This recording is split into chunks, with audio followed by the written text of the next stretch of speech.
What if I told you, I know the websites you visit, and I know the things you say online that you think no one can see, and I'm going to reveal your identity and the things you've said unless you don't say the things that piss me off?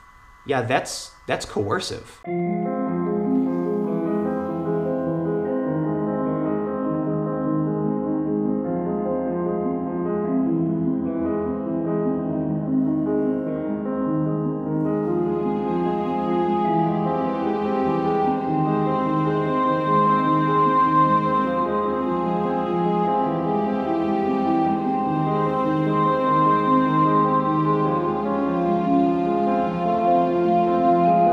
How's it going, everybody? I am here in Hamburg, Germany for the G20. Gonna shoot some interesting travel stuff like I normally do when I'm finally able to get out of the country. And the G20, for those that don't know, is where the 20 largest global economies meet to talk about world policy. We're expecting large protests and things are gonna get really crazy, but there's gonna be a bit of travel and fun and good German food and some good German people too. So hopefully this will be an exciting and informative trip. But today's video is not about that. Because even though I just traveled across the planet to come here, there's something I feel is significantly more important. For those that aren't aware, CNN started digging into the private information of a private individual. This story, the CNN blackmail story, is connected to Donald Trump tweeting the meme of him beating up CNN. So for those that don't know, I talked about this for the past couple days, Donald Trump tweeted a GIF of him beating up somebody with the CNN logo on their head. It's from World Wrestling Entertainment, and it got hundreds of thousands of retweets. Now, that's barely newsworthy. What Donald Trump tweets, who cares? Apparently, hundreds of thousands of people who retweeted it care, and it's like the biggest story in the country for some reason. I mean, the travel ban's happening, and there's the healthcare bill, but sure, Donald Trump tweeting a meme. Let's talk about that. But something interesting did happen. CNN decided that the president's action weren't what was newsworthy. What was newsworthy was the individual who made the meme. So they decided to investigate this person, look at their posts on Reddit, track down their Facebook page, correlate the data, and get their private information. They then contacted this individual. Now, in the story they published, they say that this person issued an apology because not only did they create this WWE meme, they posted a ton of other racist and anti-Semitic things online, and CNN was able to track all that down. CNN said that they weren't going to release this person's information because they had apologized, but they say CNN has reserved the right to reveal this person's identity if this changes. So let me ask you, does that sound like a threat? Does that sound like coercion? Because of this, we saw the CNN blackmail hashtag reach worldwide #2. I kid you not, worldwide trends on Twitter, #2. Everyone is talking about this. Although the fiercest critics tend to be conservatives and alt-right, new right, whatever you want to call it, I was shocked to find many people on the left, many high-profile people, progressives, even Hank Green, saying this is messed up. Telling an individual that if their behavior changes, if they post things that you find offensive or wrong, they'll reveal your identity, they'll dox you. Well, that's a bit terrifying. Sure enough, this triggered this worldwide trend. But let's make something clear. What CNN did is absolutely not blackmail. You could say that it's coercion, but certainly not blackmail. Blackmail would imply that they threaten this person saying, if you don't do what we want, we'll do this to you, or, blackmail, I guess it implies them trying to extract value out of an individual. Blackmail is usually like, give me money or I'll do X. Coercion is more, if you engage in legal behavior that we don't like, we will do something to cause you anguish. And that's basically what they've done. Now, here's what's interesting. The reporter who did the story first said that they identified the individual and then reached out to him, and then this person apologized. They said that he didn't apologize until they identified and reached out. But then he later tweeted that this person apologized before they spoke to him. So what does that mean? It's a bit confusing. Is he saying that before they, actually spoke over the phone or something? Because apparently they did. Or was he saying before this person replied to him? Because if you were to ask me, I'd say that identifying someone and then reaching out to them is engaging in speech. But saying that they apologized before you spoke is a cop-out.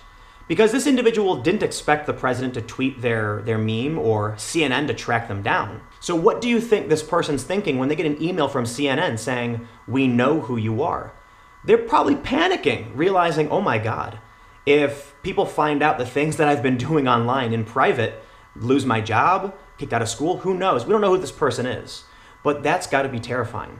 Think about all of the weird stuff you do online. What if I told you, I know the websites you visit, and I know the things you say online that you think no one can see. And I'm going to reveal your identity and the things you've said unless you don't say the things that piss me off. Yeah, that's coercive. They have so much power, and they're going after a private individual who can't fight back. Now, here's another important thing to take into consideration. CNN is saying that what's newsworthy is that Donald Trump is sourcing memes from the racist, white supremacist, anti-Semitic corners of the internet. And while I'll say, sure, you can argue that, publishing the private information of an individual or threatening to isn't newsworthy. And here's the thing. The only reason that CNN even cares about what this guy online is posting is because of the Trump gif. Nothing more. So for them to come out and say, hey, this person is posting racist things online, therefore it's newsworthy, is another cop-out. No. The only thing newsworthy was the Trump meme and that Trump tweeted it. But you know what really, really pisses me off? Is that there are actual people defending CNN in this regard, and I cannot believe it. Look, Hank Green, YouTuber, co-creator of VidCon, is very progressive. I've criticized VidCon for being just a den of progressive activism and not being welcoming of other ideas. And he also has tweeted criticism towards CNN for this, for what they said, for this potential threat. But there are people who are actually defending CNN, and it really blows my mind. Julian Assange has been very critical of what CNN is doing, targeting a private individual, punching down, as they call it, someone who can't fight back. And people are actually trying to equate WikiLeaks to what CNN is doing. This is just ridiculous. WikiLeaks doesn't target private individuals of no public merit. They don't target individuals that have no impact on the world. But sure enough, people are trying to use that as an argument to say, oh, but if you think what WikiLeaks is doing, then why can't CNN target some private individual who posted memes that were racist? In Sweden, one of the largest newspapers started targeting private individuals because of the comments they were posting online, and this bullies people into silence. Now, look, I'll be the first to say, the things this meme guy was posting were reprehensible. I don't want to see the anti-Semitism or the racism and the hate. I want the world to be fun and upbeat. But guess what? You absolutely have the right to say mean things, so long as you aren't creating a clear and imminent threat. So for CNN to say that this person was posting things that they didn't like or were offensive, and that gives them grounds to target them because now it's newsworthy, is particularly scary. Imagine if Fox News threatened a pro-choice activist saying, we're going to publish your private information. We're going to let everyone know who you are and the websites you've been going to unless you stop talking about these things that we find to be offensive. What do you think the world would be like if an entity like Fox News was able to target individuals and publish their private information? That is not okay. It doesn't matter who's doing it. So during the election, there were memes flying left and right. Political memes, sharing ideas, making jokes and criticisms, and people online, they called that the Great Meme War. And sure enough, CNN has just sparked a huge controversy. They have essentially declared war on the internet, and they cannot win. The internet, 4chan, Reddit, etc. This is a decentralized supercomputer. All of these individuals working, contributing one small piece of the bigger puzzle. And they're going to be able to dox CNN staff faster than you can say, we reserve the right to reveal your private information. And it's already started happening. Posts on Twitter showing people's addresses, phone numbers, their names, their family members have already started popping up. Because targeting a private individual who can't fight back it's crossing the line. But let me know what you think. Comment below. CNN blackmail. What the hell is going on? Seriously. If you like the video, click the like button. I've got real news to cover, real stuff on the ground, and I can't believe that once again Donald Trump's tweet has sparked such a huge controversy. But that's the nature of U.S. politics right now, I suppose. This is our political discourse, and it's just getting absolutely insane. If you want to support the work that I do, you can go to patreon.com/Timcast. Give whatever you'd like. Give nothing at all. My videos will always be free and available every day at 4 p.m. You can follow me on Twitter at Timcast. Stay tuned. I will be covering breaking news here in Hamburg, Germany. And I'll see you all tomorrow, 4 p.m.